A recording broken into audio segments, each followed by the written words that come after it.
నమస్కారం, మీరు చూస్తున్నారు HN9 టీవీ. పశ్చిమ గోదావరి జిల్లా నరసాపురం నియోజకవర్గంలో మాజీ శాసనసభ్యులు కొత్తపల్లి సుబ్బారాయుడు బైక్ ర్యాలీ నిర్వహిస్తూ తెలుగుదేశం జనసేన నాయకత్వం వర్ధిల్లాలి అంటూ ర్యాలీలో పాల్గొన్నారు.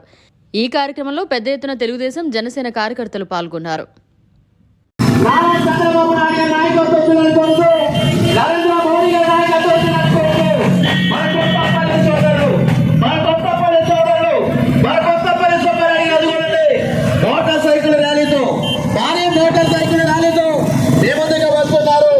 మన ప్రియతమ నాయకులు రాష్ట్ర మాజీ మంత్రి వర్యులు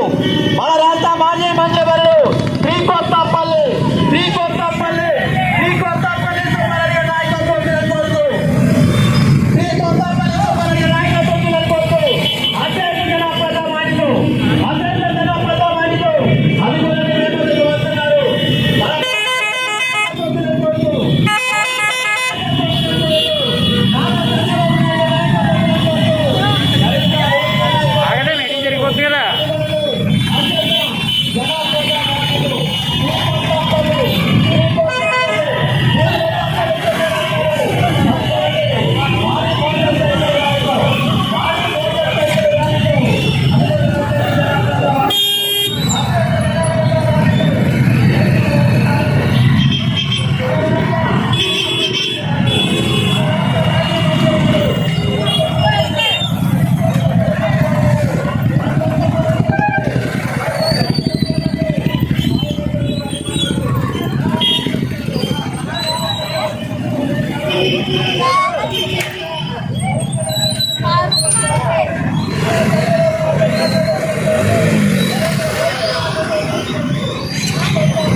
మరిన్ని అప్డేట్స్ కోసం మన HN9 టీవీ ఛానల్ ని సబ్స్క్రైబ్ చేసుకోండి.